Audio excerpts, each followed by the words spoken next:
So I gave a talk a while back at Dust or Magic, and the question there was, is it dust or is it magic? And we had laser pointers for each application to show what it was.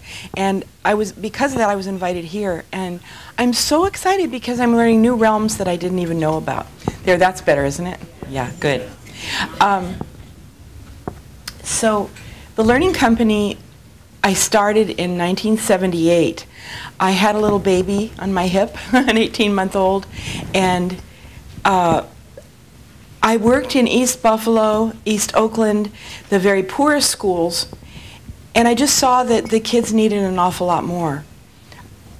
So I had an idea. I'll start a software company. I grew up on a farm myself where we were very poor, and the library was really important to me. You must hear this all the time, but I played alone. There weren't other kids. We were very far out in the rural area. I did have a horse, not my own, but I rode the workhorse of the farm. I had time to think, and my dad included me in his work every day. He took me out on the wagon beside him to plow or whatever. When I was older, he took me to his insurance company business, and he said, somebody out there figured out everything that you do. This is a fantastic lesson. I was in Los Angeles with him, and he said, see that bread truck? Somebody decided the logo, somebody decided when to change the tires, somebody decided how much bread to bake this morning. And he went, oh, regular people do all those things. That's a fantastic thing, because when I was in a company that wasn't working, I said, I'll just start my own and figure it out before, luckily, I didn't know what I didn't know. And my mom taught me many times, you can do anything you want to as long as you're willing to pay the price. And there is a high price, like working really, really hard.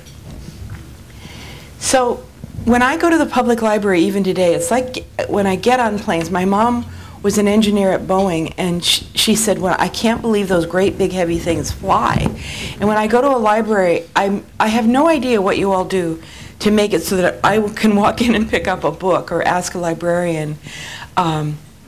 I have a child that loves steam engines or whatever, and what can I do for him? He can't read yet. And they're there. I mean, I just thank you. And I think it's amazing that libraries exist, and I want them to keep existing. And I can't even imagine all that you do to make 55 million hours of learning happening just on one of those stations. At 15, I decided to become a nun. I had never met one at the time. I was a convert to Catholicism. It was my hippie thing to do in a Unitarian family. Anyway, my whole college education was as a sister of St. Joseph. And one of the things I did was tutor all the native nuns of Uganda, the people that had come over. And looking for a picture to put in this slideshow, I found Sister Joseph, who's still in Uganda, a daughter of Mary. And that's a current picture of her. She works with blind children. So I'm going to look her up. The internet is amazing. I volunteered at the library at college because I loved it so much. I'd sit in there and read everything. I started a student government, which was kind of weird for the nuns. And I also started encounter groups in the basement, which was even weirder. And I was educated to be a nun in the world because at that time, people knew that we were not going to be behind walls. We were going to go out in the world. My community was Poor Clares that were behind walls when they started. So when I left the convent, I got a job teaching in East Buffalo. I went home to be with my mom, who was in Buffalo. And in my class, I had 28 kids. 5 couldn't read a word, and they were 13. They'd failed 4 times by 5th grade. So I went to the county library, and I brought home 50 books, because that's what I was allowed to get. And then I went back 4 more times, so I had 250 books. And I told the children, just take them home, and they said, what if we lose them? And I said, if you lose them, I have to pay for them. Please don't lose them. And after a year of doing that, I had 2 books missing out of the whole hundreds of books the children went through, including big picture books that they were too grown up to look at until I saw their little eyes go to those books. I'm just so grateful again that there's a library. I wish they had had interactive technology, and it was knowing those kids that made me want to create something for them that could meet them where they are. When I left the convent and teaching for a year in Buffalo, I went to Berkeley because I knew it was a really great university. And I wrote a monograph about black dialect and reading in first grade. It's still available. It was a microfilm. And I looked it up. It's typed. It's scanned from being typed. It's pretty funny. And I spent 5 years researching what works in poverty area schools. And what I found was we looked at 2,000 projects. 6 had evidence that they worked. And I interviewed the teachers, the parents, the principals, the superintendents, the kids. I sat in the classrooms. And there were colorful, playful, success-oriented materials that met the kids where they were. I got married and I bought a cabin. I had a daughter. And then I had a vision for kids. What if we made a way that they could learn what they need that doesn't depend on the schools reaching them, but they can go online. It wasn't online yet, but they could get on a computer and just find what they need at the level that they needed it. So every child can learn what they need. And that's happening with what you're doing. I am hats off. So start a company. That's my daughter in a river. It was quite a river to jump into. My daughter by that time was 18 months old, and she went to Stanford's nursery school, which is called Bing. It's a beautiful school, and it's the research center for the psych department at Stanford. So the head of the nursery school heard me talking to another parent in the 10 minutes we could leave the parent participation part of the nursery school, and said, do it here. And I thought, Stanford name won't hurt. So I ran across the street to the library and said, I've got 10 minutes, can you help me start a company? He said, here's the papers you need, come back and tell us how it went.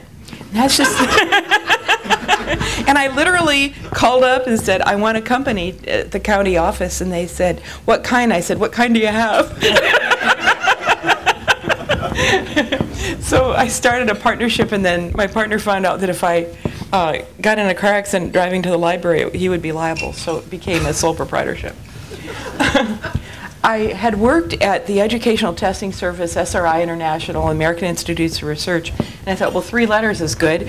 I heard there was a grant available, and so I thought, well, ALT, that'll be for higher things like altitude, and so I called it Advanced Learning Technology. So I was walking down the street, ran into a friend, and they said, Apple's giving away computers. It was their very first time to do this. It was 1978. The Apple II Plus was not out yet. And I wrote a 10-page proposal, the limit that you could do. And a woman I'd worked with, finding things that worked in the poverty area schools and writing books about how to do them, was at the Apple Foundation. So I told her my idea. She thought it was horrible. And so I proposed doing exactly what she suggested, which was teaching above and below, left and right to kids with spatial problems. It was for preschool. So I won $1,000 and an Apple II. An Apple II in those days had 16K. Ooh. Huge upgrade to 48K, 6 colors in high res, no hard disk. Floppy disks this big. 6 little games of Rita Rabbit could fit on one. We had to write over the operating system to make Rocky's boots work. The board included Tom Whitney, the board of the Apple Foundation. Tom Whitney started a foundation for literacy using technology later. He was vice president at Apple. And he came to me and said, we want women to be to get venture capital because, not because we're nice, because you're an incredible resource that's untapped. Bob Noyce invented the computer chip. He was at Intel.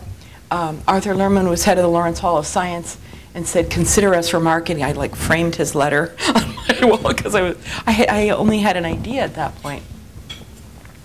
So my daughter was getting a little bit bigger. She's about 2 here. And she appeared with me in a PBS special called Don't Bother Me, I'm Learning. I thought it was really gutsy that the first day I was testing the first piece of software I had ever designed or prepared, and it was unlike anybody else's. We had the New York Times, the Wall Street Journal, at our field test. So she inspired me and gave me her honest opinion, which she still does. She's 34 now. And I heard that there was